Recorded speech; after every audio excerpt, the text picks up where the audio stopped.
O que faz uma pessoa ter o desejo de tirar vidas de outras pessoas que ela nem conhece? Qual a ligação entre o atirador e o local escolhido? Loucura ou maldade? Tudo poderia ser evitado? A vontade do mal poderia ser controlada? Cada vez mais e cada dia mais, as notícias de ataques em massa vão tomando conta do noticiário e se tornando algo quase corriqueiro. Essa normalidade em si já não seria um sintoma de uma sociedade doente? Converso agora com a doutora Rosângela Monteiro para buscar algumas dessas respostas, se é que essas respostas realmente existem.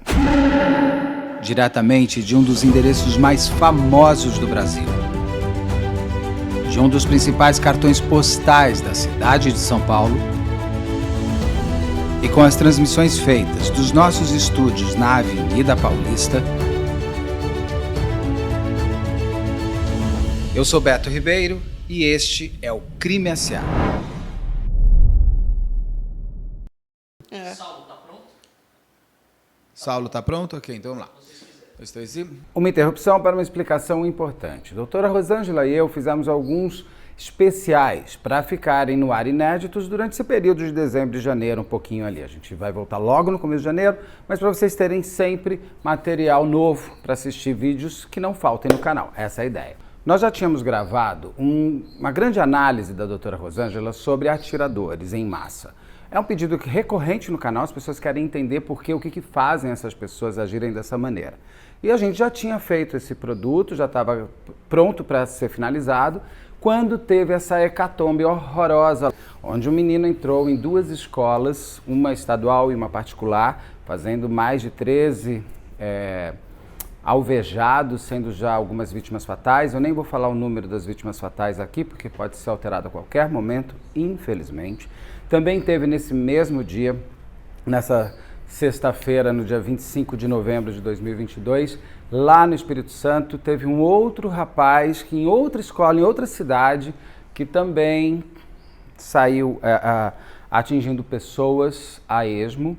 Nós vamos fazer ou uma live ou um especial sobre esses casos no Espírito Santo, mas somente quando tiverem novas informações. Como, por exemplo, qual a motivação? O menino conhecia as pessoas da escola? Qual a lógica, qual a ligação entre esse rapaz e essas duas escolas? O que fez ele fazer tudo isso? Somente com essas informações que a gente vai fazer a live. Até lá tem esse especial, te convido a assistir. É sempre muito bom porque tem a doutora Rosângela e ela é uma sumidade em qualquer coisa que fala. Então espero que vocês gostem desse especial, que era para ser assistido lá para frente, mas agora estou colocando hoje. Obrigado.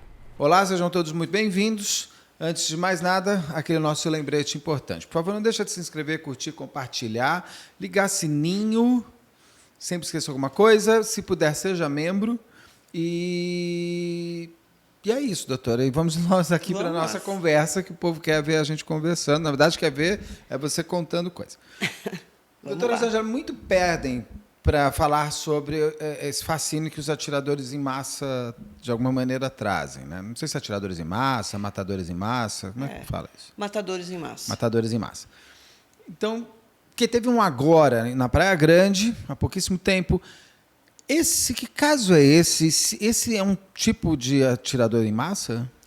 Olha, pelo que eu vi, que saiu na imprensa, eu não acho que ele seja um matador em massa.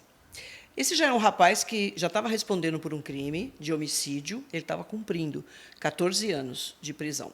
Ele foi beneficiado com a saidinha, e na saidinha ele acaba, do nada, atirando numa pessoa que estava na porta de um restaurante, mata simplesmente o indivíduo. Ele não tinha qualquer relação com isso. Entra nesse restaurante, tinha acho que 3 pessoas lá dentro, num restaurante japonês, ele aponta a arma, começa a atirar e fere, mata mais uma pessoa, que chegou a ser socorrida, mas faleceu, era um senhor. E aí ele foge, né, e acaba entrando numa pizzaria, faz reféns, mas o povo todo que estava ali perto, porque foi algo assim, na frente de todo mundo, né, tinha outras pessoas, tinha ponto de ônibus ali perto do restaurante, tinha as pessoas saem atrás dele. Ele mesmo armado, o pessoal vai atrás, já liga para a polícia e vai. Então, ele é perseguido, ele entra numa pizzaria, faz reféns. porque ele está armado. Sim. Aí chega a polícia militar e consegue resolver a situação e leva. Não me parece ser um indivíduo com característica de matador em massa, mas o que me parece é que ele estava num surto. Agora, esse surto psicótico pode ser de droga, ele não precisa ter necessariamente um transtorno mental. Tá. O atirador em massa, que criminologicamente está dentro daquela categoria de serial killer, já é um pouco diferente. Para encerrar, só esse da Praia Grande, Sim. porque até para a gente entrar no assunto mais importante, que são os matadores em massa, ele pode estar no surto por causa de bebida, porque parece que ele foi parado por um segurança numa boate que é do lado, não deixou entrar. Sim. Mas é um surto que não é um surto de raiva, não é um surto mental. Pode ser. Também um Pode surto ser. mental? Sim, pode ser. E aí, qualquer situação conflitante, ele estoura. Entendeu? Me parece. E não necessariamente bebida. Pode ser bebida e pode ser outro tipo de droga. Tudo mais. Claro, o indivíduo sai, já não volta na saidinha. Já consegue uma arma. Ele já está respondendo por um homicídio. Pode ter um componente aí de transtorno mental? Pode. E Tá? se A ele gente já não matou uma sabe, vez né? também, matar outras não... Exatamente. O que me parece que foi pontual. Alguma coisa ali deu um problema.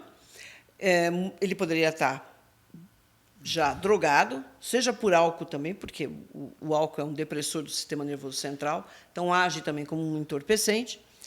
E aí ele perdeu o controle.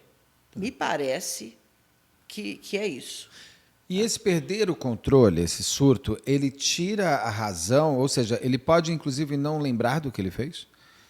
Pode. Se ele entrar num surto psicótico, pode acontecer. Porque se ele entra num surto psicótico com uma ideação paranoide, quer dizer, ele rompeu com a realidade. Então, quando ele voltar, que eu não sei exatamente qual é o caso dele, porque pode ser até ele ser um psicótico, que já teve outras crises, né? Tem que tirar do surto, e quando ele sai desse surto, em geral, ele não consegue lembrar o que ele fez. E uma pessoa que tem esse tipo de surto pode ter sempre. Pode, claro. Se não tiver um acompanhamento, por isso que, além de prender, tem que ser feito um exame nesse indivíduo para ver realmente o que é que está acontecendo. Né? Porque, tudo bem, você vai falar, ele já estava respondendo por um homicídio. Precisa ver em que circunstâncias foi esse homicídio, porque eu não consegui encontrar. Não, foi familiar, foi briga, foi assalto. Não dá para a gente saber. Né? E, agora, esse episódio, que ele mata pessoas que não têm qualquer tipo de conexão com ele, simplesmente mata. Parece que ele confundiu, ou ele achou, ou ele teve um problema na entrada de um bar. Seguranças, entendeu? Então, para você ver como ele já está com a percepção alterada. Parece que ele briga alterada. com seguranças, volta para matar os seguranças. Ele vê o rapaz, que era lutador de jiu-jitsu, na porta e mata o cara. O cara não sabe até agora. Ele não sabe o que aconteceu com ele. Se tem céu, ele chegou no céu e falou: o que eu fiz? Então, e o outro lá dentro ficou, porque ele começou a apontar a arma e acabou atirando, né, e atingiu uma outra pessoa que estava dentro desse restaurante japonês. Né? E ele está muito assim, sai correndo, quando ele vê que o pessoal vai atrás dele, as pessoas que estavam ali, né? E aí ele se refugia lá numa pizzaria, faz refém, mas conseguiu negociar.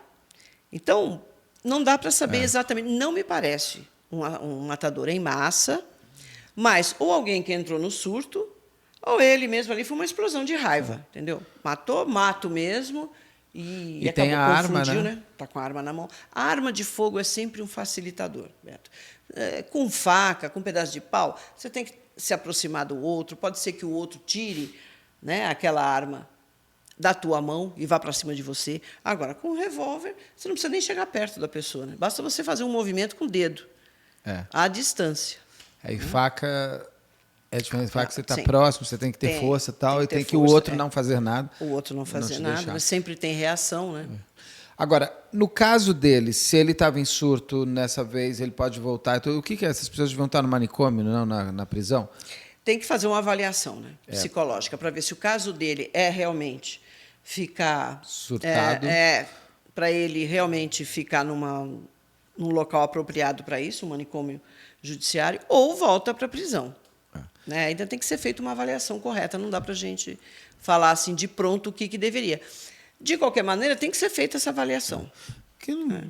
É raro fazer essa avaliação, né, no Brasil? Ou não? No caso Tem como esse vai ser feito? Pode, viu? O delegado pode. tem Não que é pedir. difícil, não. Os psicólogos que falam, né, que são os psicólogos forenses, que na verdade são jurídicos, né, eles estão aí para isso, para fazer esse tipo de avaliação. E quem solicita? E tem o Poder Judiciário, pode, o Ministério Público, o delegado o defensor. pode? Eu acho que é mais na fase processual, mas eventualmente o delegado pode pedir, sim. E o defensor, claro, pode Sim, pedir para... o defensor também. Aí o juiz autoriza, sempre o juiz tem que autorizar.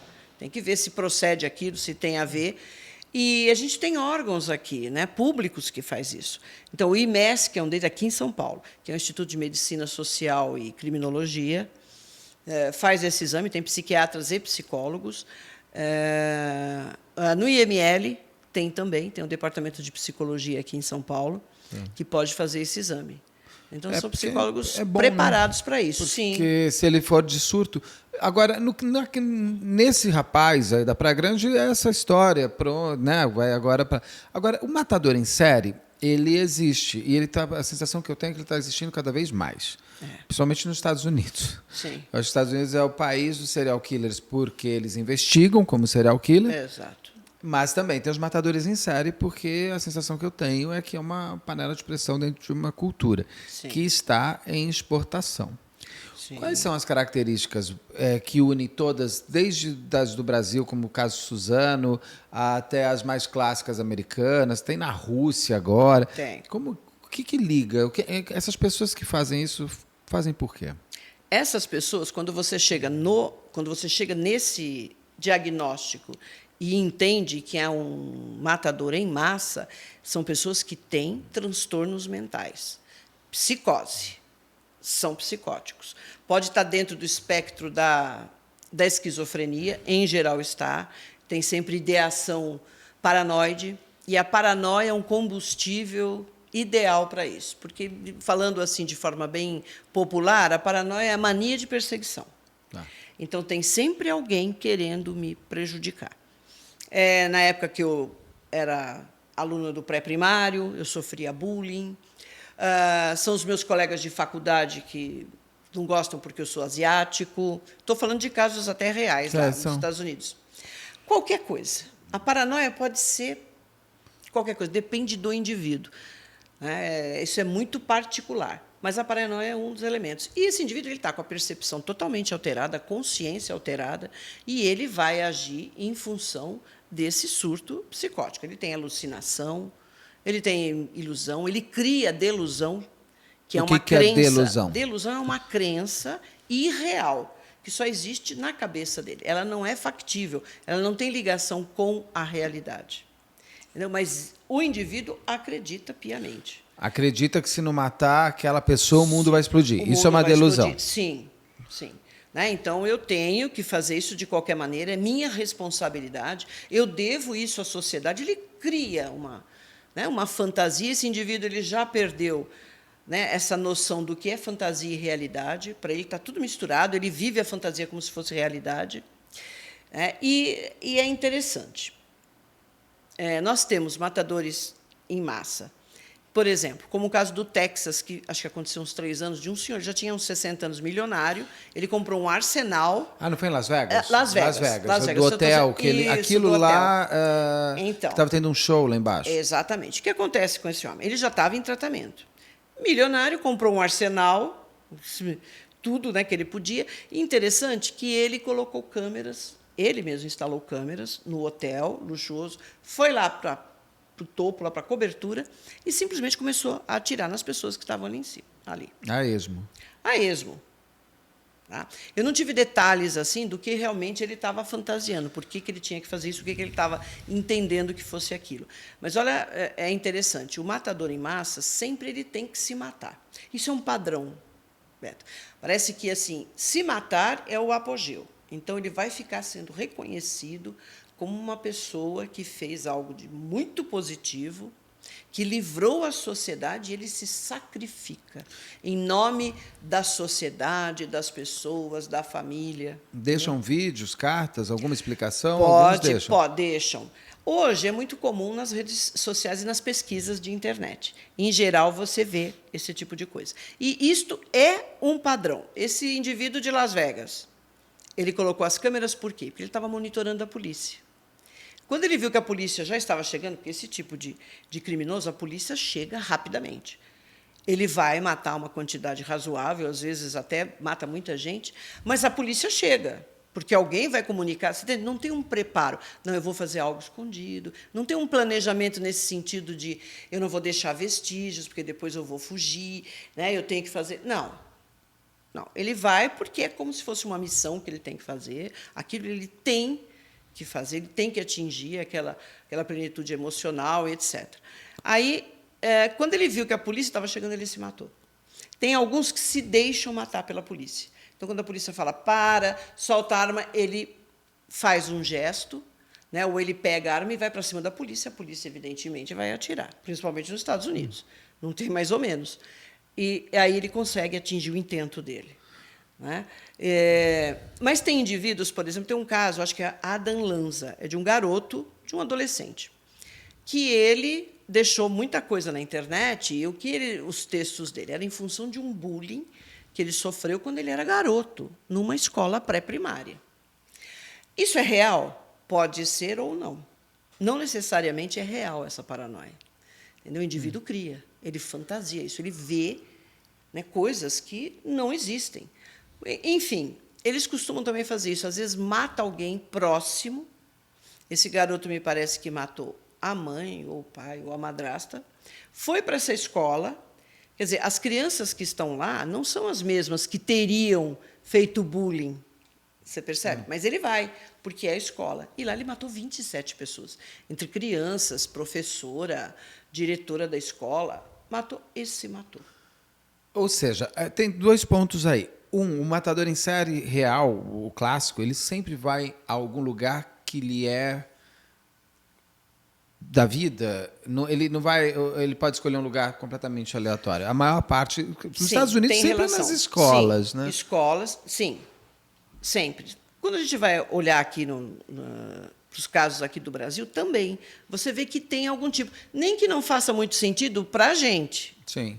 Mas quando você vai investigar, por exemplo, o indivíduo, um dos primeiros, né, que é aquele estudante de medicina que foi na década de 90. Do shopping. Atirador do shopping. 99. Mateus, é o Mateus, né? Da Costa Meira. Isso, Mateus da Costa Meira. Ele era da Bahia e ele estava estudando medicina aqui. Ele vai no shopping, num cinema.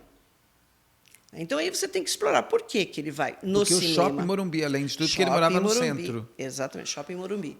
Ah, mas ele sobreviveu, sim, porque os seguranças foram muito rápidos. Chegaram lá e desarmaram ele. Porque senão ele ia fazer o mesmo processo. Atirar no maior número possível de pessoas, só naquele lugar. É um lugar escolhido, Beto. Não é assim, eu começo aqui, depois, não, agora já matei 10 aqui, não, então agora eu vou lá para tal lugar. Não, é um lugar só, isso é a característica.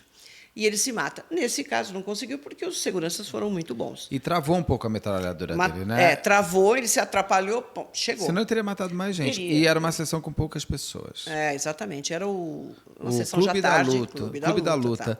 Exatamente. Agora, e muito tentaram juntar o filme com a neurose. Não, você podia ser Branca de Neve, que seria porque... Ele não foi porque... O filme tinha estreado fazia uma semana, nem exato. Isso. 2 dias. Não é em função do filme. Existem pessoas que são sugestionáveis por isso, sim, principalmente se você já tem algum transtorno mental. Então, você pode assistir um filme e você entende que aquilo é para você, você cria fantasia em cima daquilo. Mas não é o caso. Ali ele foi num cinema, sim, independente do filme que estava passando. Ele não fez isso em função do filme. Porque o Shopping Morumbi, eu nunca soube. Tem as razões dele. Década de 90, essas coisas tinham não eram muito shoppings. Não era como eu tinha Morumbi, o Iguatemi e o Paulista. Também, né? Mas o Paulista seria mais perto da casa dele, mas ele não queria. Ele quis. Não quis. Por algum motivo, ele foi lá. Então, o local tem sempre a ver. Nos Estados Unidos, escola, universidade. Tem o caso de um coreano, que ele também ficou lá no campus da universidade. Qual era o problema dele? Que ele sofria bullying o tempo todo, porque ele era coreano, né, asiático, e os colegas não aceitavam isso, prejudicavam o tempo todo, os professores também não gostavam dele. Isso é real? Não necessariamente. E ele estava na universidade quando ele atirou? Então, ele ainda atirou em quem ele não gostou, quem fazia o bullying? Ele chegou a atirar, matar em alguns colegas que eram ali eu quero matar do alojamento. Ele chegou a matar umas pessoas, mas depois ele foi para o campus lá e ficou... matando o resto. Atirando aleatoriamente nas pessoas. Porque muitos... por exemplo, o próprio caso de Suzano, aqui no Brasil. O que faz eles matarem na escola? Eles chegaram a descobrir, ele tinha algum problema com a escola. Mas ele não mata a professora que ele odiava. Ele matou uma nova professora. Ele mata a figura Exatamente. Da função, é isso? Exato, porque ele não está lúcido naquele momento, Beto. Então, ele pode tanto matar a professora que, sei lá, era alvo dele, porque ele sofria, porque a professora o perseguia, porque ele, né, de alguma maneira ele foi prejudicado. Mas ele já tinha até saído da escola. Né? E esse caso de Suzano é interessante, porque ele tem lá, acho que seus 17 anos e outro mais velho. E o outro 25. As pessoas, não, mas são dois. Gente, aquele de 25 foi na conversa, entendeu? Acho que nem ele sabia exatamente o tamanho do que ia acontecer ali. O Dr. Guido Paloma me falou que eles são claramente uma loucura dois. Que o 17 que domina o mais velho. Contanto que matou o de 25. E o outro entrou meio no... Sabe, sem saber direito o que estava acontecendo. Isso é nítido no vídeo. Quando eles chegam, o rapaz de 17, mas ele parte para cima de quem já está ali. Ele sabe o que vai fazer. O outro, coitado. O outro ele assim, pegava o machado, caía a bolsa, ele pegava a bolsa, caía o machadinho, aí ele ficou todo assim e saiu correndo. Contanto que ele foi morto. E esse rapaz... foi morto 17, pelo amigo, né? O 17 claro, que mata. E se matou. Então, o que acontece com esse rapaz? Primeiro, ele atirou em alguém próximo, que foi o tio. Depois ele vai para a escola, que era o problema da vida dele. Não necessariamente ele faz isso, mas ele tem que encontrar um local próprio, cheio de gente, para ele poder fazer. Ele não fica assim, mudando. Né? Eles se planejam muito? São bem planejados? Eu já sei por onde eu vou entrar, por onde eu vou sair? Sim, sim. Em geral, eles conhecem bem o local, eles já sabem. Ele fica planejando, claro. Se ele não tem condição de ter uma arma de fogo, ele compra um machadinho, ele pega um pedaço de pau. Tem outro caso aqui no Brasil, do Damião, que é lá de Minas. Ele era um segurança, um zelador de uma creche. Ele não tinha, já estava afastado, esquizofrênico, fazendo tratamento. Mas, mesmo assim, ele pega a bicicleta, pega um galão de gasolina. Ele não tinha como. Foi para essa creche, quer dizer, as pessoas deixam entrar porque conheciam o indivíduo. Ele joga gasolina em cima das crianças, do professor, de todo mundo que estava ali por perto, nele mesmo, e atia fogo. Que é o caso da professora que tentou ali, foi salvando as crianças. Se jogou em cima das crianças? Se jogou e acabou morrendo. É horrível. Agora, ele mesmo foi uma imolação, né? É bem uma coisa de sacrifício. Ele realmente está dentro disso, porque você atear fogo no seu corpo, né? É imolação. Tem gente que faz isso sempre em função, é sempre algo ligado a procurar justiça ou algo ligado à religião. Então, ele realmente cumpriu aquilo que eles fantasiam. Né? No Rio de Janeiro também teve, né? O Realengo. Exato, que o indivíduo chegou e foi matando todas as crianças ali. Né? Numa escola onde ele estudou também. Numa escola onde estudou. Ele se mata também? Eu não lembro. Acho que não, ele foi preso. Prenderam, eu não me lembro dele se ele chegou a ser preso faca, ou não. Não foi? Foi pedaço de madeira também. Pedaço de madeira ou de faca. É muita gente. É muita caro. gente. No Paraná. Tá agora no Sul teve um que jogou uma peixeira com facão, enorme. Né? Exato, com a faca. Sim. Esses atiradores em série, na maioria, pelo menos posso estar completamente errado, mas a sensação que eu tenho é essa. Eles são todos muito jovens. Sim. Matadores em série. Eles são bem jovens, assim, né? Aquele de Las Vegas saiu um pouco. Mas são jovens. Sim, saindo da adolescência, entrando na vida adulta. O Matheus da Costa Meira, acho que ele estava... Tinha um jovem também, ele tinha uns 20 e pouco, ele não tinha nem 30. Ele estava na faculdade ainda, estava ainda primeiro, segundo ano de medicina. Tem muito adolescente. Por quê? É a fase, é o momento em que, se você for esquizofrênico, aparece? É a hora, sim. A esquizofrenia, se a gente considerar, no caso... Que a maior parte é esquizofrenia. Sim, está dentro do espectro da esquizofrenia. Ela costuma aparecer na fase da adolescência, o surto. Porque aí tem questões psicanalíticas, depende de qual abordagem que você vê aí a adolescência. Mas é aquela transição, alteração de hormônios, o corpo está mudando, né? Descoberta da bebida, descoberta de droga. Exato, esses estimulantes são terríveis para quem potencializa para quem é esquizofrênico, né? Sim, para qualquer pessoa que tenha transtorno mental. Não precisa ser necessariamente esquizofrênico. É verdade. É bipolar, neurótico, neurose, tá tudo aí. Então, em geral, é nessa fase. Mas não necessariamente, pode acontecer depois. Porque a gente tem, por exemplo, na esquizofrenia, surtos que acontecem com pessoas aos 40 anos. Né? Totalmente fora daquela expectativa que a gente tem. E pode uma pessoa que viveu... Mas essas pessoas... Estou aqui super bem, tá? Tem vírus esquizofrênico ou ela já tem características já tem, de que o surto vai vir aos 40, Sim, mas a doença já está com você já a vida com inteira. você. Exatamente. Que sinais essas pessoas têm? Principalmente quem vai entrar no primeiro surto ainda. É bem o que remete o termo, esquisito. São pessoas esquisitas, não sei. Tem um jeito, às vezes, até de se vestir diferente, são introspectivas, não gostam dessa coisa muito social, de ficar se socializando, ela fica na dela, andam sempre sozinhas. Isso não quer dizer que você vai ter um surto. Então, pode ser um traço da tua personalidade. Olha, eu não gosto de fazer trabalho em grupo, tá? Estou fora. Esse negócio é confusão, eu prefiro fazer minhas coisas sozinha. Não gosto de nenhum esporte coletivo. Eu gosto, vou fazer natação, eu prefiro outro tipo de coisa, que eu não tenha que interagir com as pessoas. Não gosto de gente. Tem gente que não gosta de gente. Eu tenho dificuldade. Né? O esquizofrênico ele tem dificuldade de expressar as emoções. Não é que ele não sinta, ele é um poço de emoções, de desejos, de tudo. Mas ele tem embotamento afetivo. Então, é complicado para ele externar isto. Né? Mas pode ser desde um traço seu, putz, sabe, não gosto. Quando esse traço começa a ficar muito evidenciado, você começa a ter já problemas, você tem problema na escola, porque aí também você não quer se ligar em ninguém, e ninguém também está querendo se ligar em você, no trabalho, entendeu?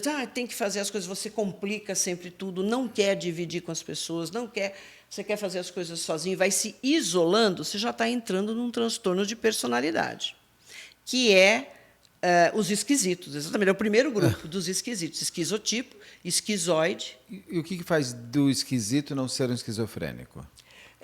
Não são tão graves esses traços. Ele não chega a surtar. Porque a esquizofrenia já é uma doença mental. Doença mental, não é transtorno de personalidade. Aí a coisa pega. Sim. E você já começa a confundir fantasia com realidade e é assodado o tempo todo por sintomas psicóticos, como alucinação, ver, sentir, ouvir coisas que não existem. Escuto vozes, eu sinto insetos entrando na minha pele. Entendeu? Eu vejo alucinação visual. Tem aquele indivíduo que está me perseguindo e não tem ninguém. Entendeu? A coisa já sai do controle. Quando você tem um transtorno de personalidade, ainda não chegou nesse ponto. Até a pessoa pode ter isso a vida toda. Sim. E nunca surtar e nunca se transformar realmente numa esquizofrenia, como pode acontecer. É mais homem? Homens e mulheres. Agora, matador é mais homem, né? Homem. Exato. Eu estou tentando lembrar, eu não consigo lembrar de uma matadora. E eu não estou falando de terrorismo. Terrorismo é uma coisa que as pessoas têm que entender assim. Não tem nada a ver. Aí aí existe uma motivação. Uma motivação muito específica, um fanatismo, que é ou religioso ou político. E aí o objetivo é outro. Tem um objetivo muito claro. O terrorismo, o indivíduo terrorista, ele não quer matar ali o João ou o Pedro. Eu tenho que matar o João Pedro. Não. Ele quer, a ação terrorista, ela visa algo maior. Então, eu tenho que cometer um ato deslocado, matar muita gente, para atingir aquela sociedade. É bem claro isso no ataque que houve lá, no 11 de setembro, nos Estados Unidos. Porque você fala, poxa, o cara pega um avião, ele não está preocupado com as 200 pessoas que tinham ali, e nem com as 3.000 que ele ia matar. Não é isso que ele está querendo. Ele está querendo atingir a moral da população americana. É impingir e falar, olha, vocês estão se achando seguros? Olha o que eu faço. É para balançar isso mesmo. Ela quer atingir. E também a representação do império econômico que é os Estados Unidos. Sim. Então, as Torres Gêmeas foi escolhida a dedo. É o bolso. Todos. Claro, o bolso e a moral. O Pentágono a era... justiça. Tem um livro fantástico do Ivan Santana, Plano de Ataque.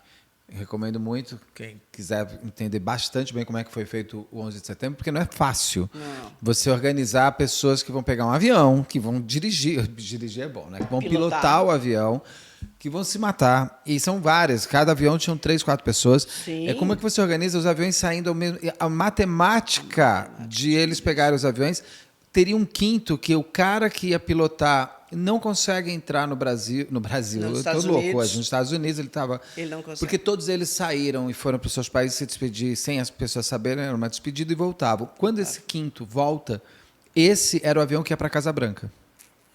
Exatamente. E ele não vai. Consegue. Exato. Né? Porque...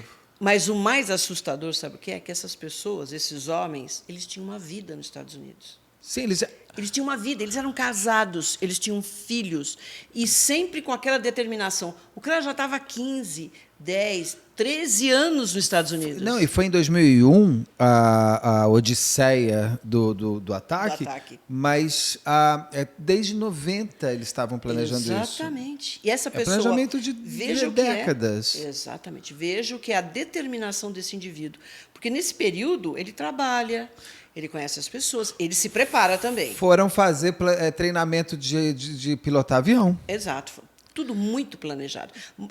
Constituíram família para afastar qualquer suspeita. Então, eles tinham uma família americana. Tinha filhos, casaram com americanos. Mas aí não tem nenhum transtorno de personalidade, é fanatismo mesmo. Fanatismo você político, tem uma motivação sua ali. Exatamente. O terrorismo é sempre no sentido de atingir algo maior, gente. Não são as 3 mil pessoas que morreram lá nas torres. É o bolso. É assim, economicamente... E moralmente, o coração, você abalar a moral daquela sociedade. Os Estados Unidos, ainda mais, eles são muito nacionalistas. E eles foram super icônicos, né? Pegam as torres, que é o dinheiro, Pentágono, que é o justiça, que é a sua defesa, né? Sua defesa. Daí o Congresso, que seria, mas o avião cai. Que são suas leis e tudo mais, e a Casa Branca, que seria o coração. O coração. Eles só não atirariam o coração. Eles pegaram pulmão, fígado e tal. O bolso, mas... Exato. Mas você vê, muito diferente. Totalmente diferente. Né? O matador em massa, ele quer...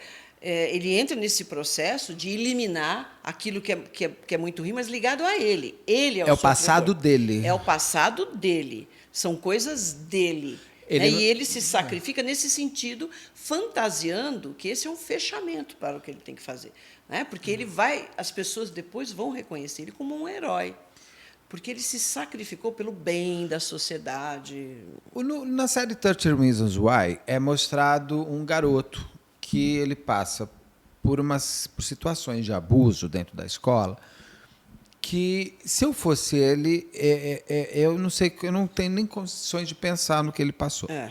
E ele vai se transformando num atirador em massa. Tem uma cena muito importante que ele chega... Com a coisa de facilidade de comprar arma, mas ele vira assim, o Sylvester Stallone de armas, e os heróizinhos da série conseguem impedir. Né? Um atirador em massa, ele pode ser desenvolvido. A minha pergunta é: essa história da série é real? Se ele não tiver transtorno, você pode, pelo ódio todo que você tem, virar um atirador em massa? Não. Você precisa ter um transtorno, uma doença. Sim, você precisa ter ali algo, né, da tua personalidade, do teu temperamento, que te leva a ter essa percepção totalmente alterada. Tá? Não é porque uma pessoa sofreu, que foi negligenciada ou que sofreu qualquer tipo de abuso aí, então ela vai virar, necessariamente, ela vai ser um abusador, necessariamente ela vai matar, necessariamente ela vai partir para isso. A maioria das vezes não, Beto, é justamente o contrário. Essas pessoas acabam lutando contra isso. Essa questão do bullying que acontece, que é muito pesada nos Estados Unidos, muito. Sempre existiu, é da cultura deles. Sim, aqueles filmes que a gente viu na sessão da tarde. Aquilo lá, eu sempre falo, tem que ter uma polícia especializada em escola americana. Sim. Não, o americano é uma sociedade diferente, nada a ver aqui no Brasil. Lá a coisa pega mesmo. São sádicos. São sádicos, faz parte. Né? Porque o cara, ou ele tem que ser brilhante, nos esportes, as meninas têm que ser brilhantes também, populares. Fico pensando nisso. Essas mulheres cresceram bobas ou elas melhoraram? Porque são todas umas bobas. E esses caras que também são todos iguais, estão tudo bobo. Só que eles destroem vidas de pessoas, né? Claro, porque existem pessoas mais frágeis, psicologicamente. E num caso, numa cultura, onde daí o cara tem a esquizofrenia, esse bullying vai ser determinante. Vai. É isso realmente que vai determinar o estalo nele em matar em massa. Alguma coisa que ele entende que ele foi prejudicado de alguma maneira. Entendeu? E que outras pessoas podem estar também nessa condição. Se ele não tivesse sofrido bullying na escola... Ele pode fantasiar isso. Então, tá. Aí também não ele vai virar ele vai atirar, porque algo naquilo ele não se encaixa. E a ausência de encaixa que vai fazer ele... Exatamente.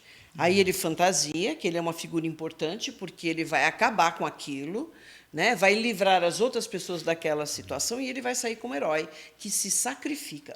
O interessante é o sacrifício que ele tem que fazer. Isso é muito característico do matador em massa. Pela sua própria causa. Pela sua própria causa. Ele se mata porque ele entende que, com isso, ele vai fechar esse ciclo e ele vai ser reconhecido como uma pessoa que realmente teve a coragem de fazer aquilo, de eliminar aquele mal, né? Outras pessoas não vão passar o que ele passou e ele vai sair como herói. Entendeu? Mas ele já está completamente alterado por todos esses sintomas psicóticos. Né? Teve aquele outro caso que foi em Orlando, numa boate gay.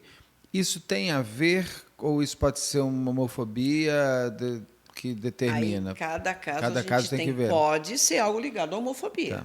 Tá. Tem que ser, né? Porque entrar numa boate gay e matar todo mundo, não tem matar todo mundo. Mas pode até ser um matador em massa também, que ele tem alguma coisa relacionada a isso, que pode ter vindo dessa homofobia. Até o famoso gay enrustido da vida. Sim, que não lida com a própria... Né, não sabe como lidar com a própria sexualidade. Né? Isso que é a base da homofobia. Por que temos menos atiradores em massa no Brasil do que nos Estados Unidos? Primeiro que o acesso às armas aqui já é um pouco mais restrito. Já dificulta mais. Já dificulta mais. Esse é um fator que a gente tem que considerar. Não é à toa. Nos Estados Unidos, por exemplo, o cara comprou um arsenal de Las Vegas. Né? Ele estava lá armado até os dentes, como a gente costuma falar. Então, lá, o acesso... E é interessante você usar uma arma de fogo. Eu já falei várias vezes. Ela é facilitadora. Você não precisa estar perto das pessoas, chegar para matar. Né? Entendeu? E você só puxa o gatilho. Gente, não tem segredo usar uma arma de fogo. As pessoas, às vezes, ficam assustadas. Como uma criança de 10 anos atira? Atira, gente. Opa. Atira. De 5, atira. Mata o irmãozinho, mata sem querer, porque está brincando e aperta o gatilho. Acabou, não tem segredo isso. Então, isso é um facilitador. O Matheus, o atirador do shopping, ele só conseguiu comprar uma submetralhadora. E ele queria mais. Imagina se ele tivesse comprado 2 metralhadoras. Tem casos nos Estados Unidos que o indivíduo usa arma de fogo e veneno, e gás venenoso. Aí ele entra... ele entra com uma máscara. Ele ele ia se matar. Não conseguiu, porque o pessoal foi para cima e tirou. A polícia chegou rapidamente e tal. Mas ele entrou. Entendeu? Então, a cultura tem a ver também com isso. Né? A gente sabe que nos Estados Unidos é um dos países onde tem maior número de esquizofrênicos. Mas por quê? Mais tem. Genético? Está na água? Eu acho que sim, tem esse fator genético. Sempre tem, né, Beto? Hoje não dá para dissociar e falar que é só a sociedade que transforma vocês. Não dá. Claro que nós somos todos afetados pelo entorno. Por todos esses estímulos ambientais que a gente tem, mas o que você traz na genética é importante.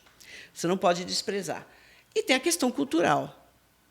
Pode ser mais opressiva, é uma sociedade que cobra muito mais, porque, sabe, é o indivíduo que se faz por ele mesmo, o cara tem que ser bom atleta, ele tem que ser bom estudante, ele tem que ser excelente profissional. Isso é uma cobrança grande que existe. Né? Então, leva a muito suicídio, leva aquele que já tem esses traços, né? Já tem dificuldade na escola, porque é o cara mais quieto, tal. Então, ele acaba sendo levado a fazer esse tipo de coisa. Tá. Um outro ponto, eles são sempre, tirando Suzano, que você já explicou até, eles são sempre solitários, né? É o lobo solitário. Sim. Isso é muito característico, né, do esquizofrênico. né, do indivíduo psicótico. Ele é solitário. É como os outros dois tipos que nós temos de serial killer, que não é o matador, que é o visionário e o missionário. Do serial killer? De visionário? Serial killer. O que é o visionário? Missionário, ele acha que ele tem uma missão. Sim, e o visionário? O visionário, ele já está completamente insano. Entendeu? Ele está delirando. Um tipo bem característico é o Jim Jones. Sim. Ele passou da missão. Ele já é o cara que é Deus encarnado aqui. Ele criou uma religião para ele, uma seita. Ele leva milhares, né, de pessoas que ali, de repente, ele consegue um local, uma fazenda, e vão todos para lá, porque eles são pessoas escolhidas, e aí vem toda aquela história dele e leva 900 pessoas a se matarem, ele, inclusive. Porque estava chegando o momento e eles eram os escolhidos, é bem por aí. Gente que tentou fugir foi morta. Quando percebeu e falou, esse negócio não está legal, né? Isso aqui não está bom, não vai dar coisa boa aqui. Né? Percebe que fala, não precisa, esse cara está...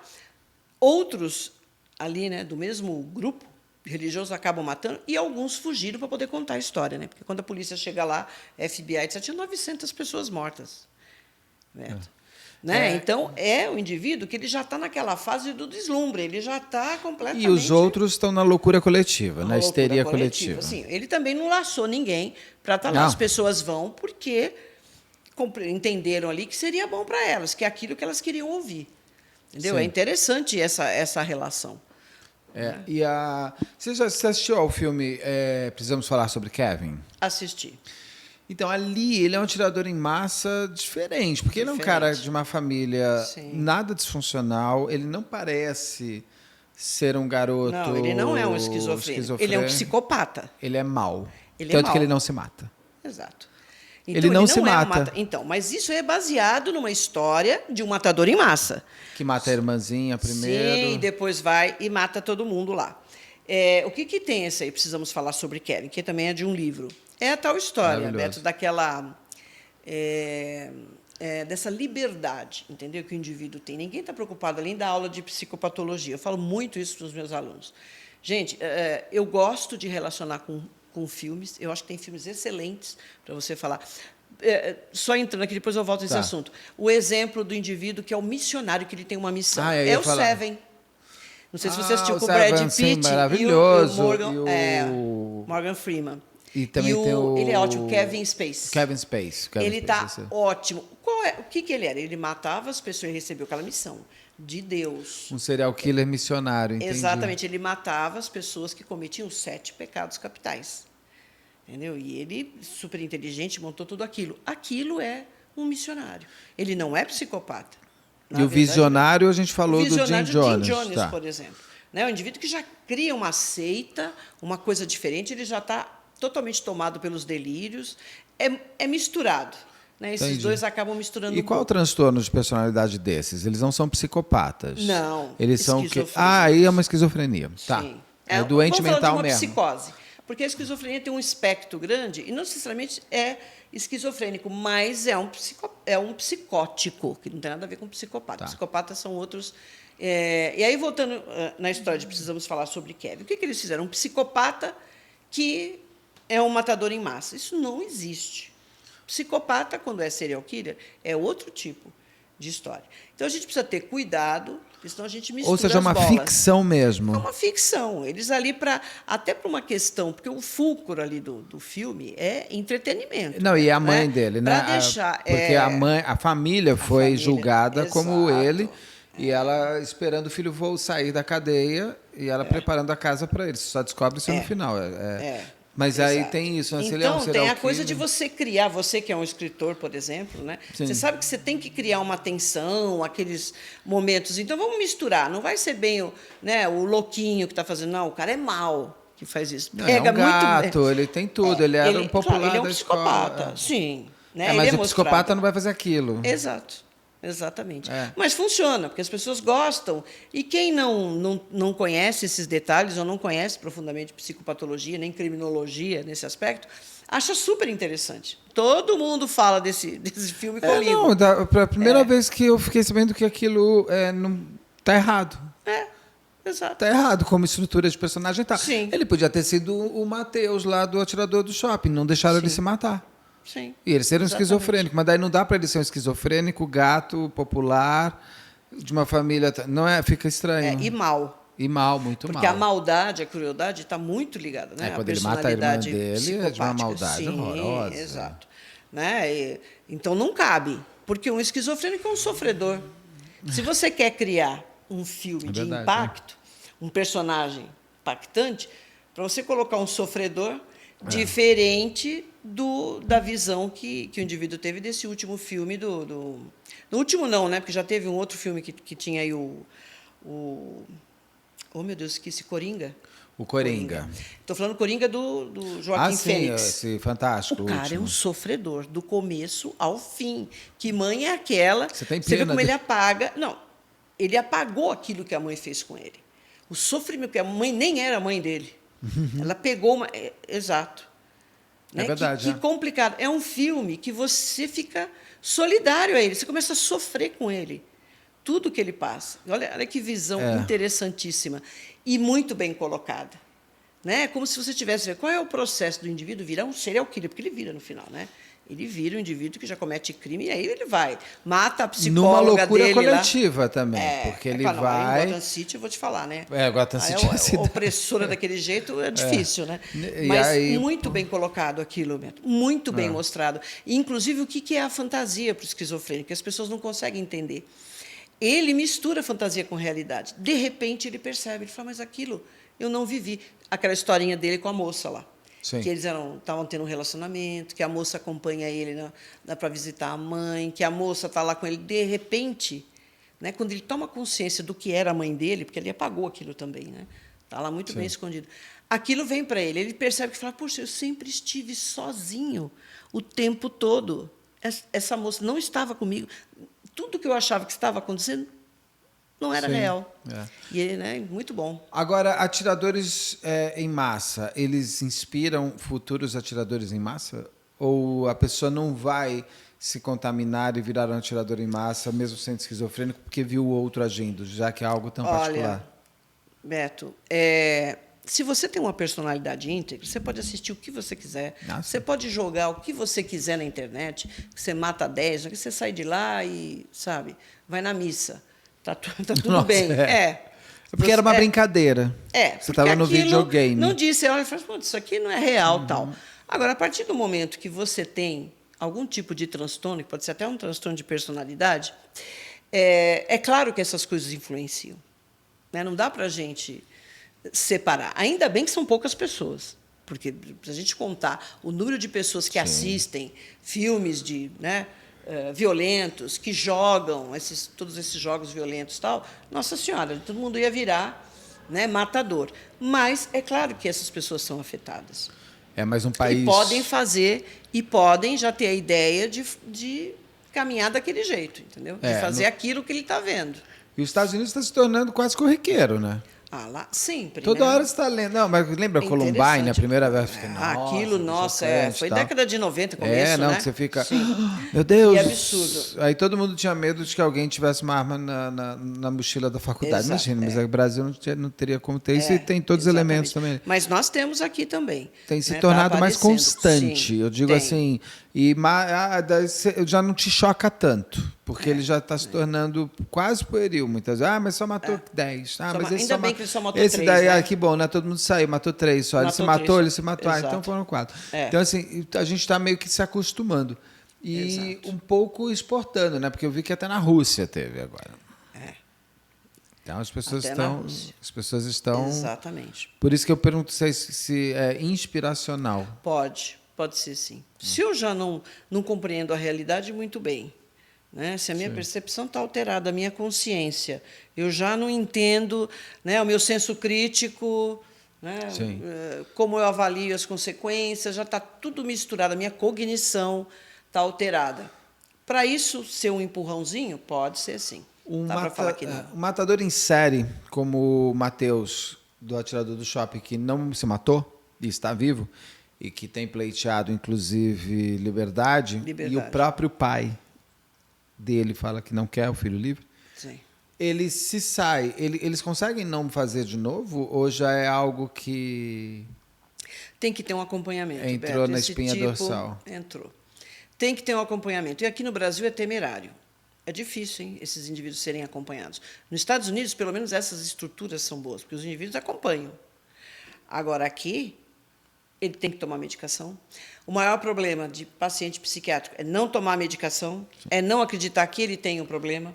Então, aí tem muita terapia, ele tem que passar por esse processo ad eterno, até morrer.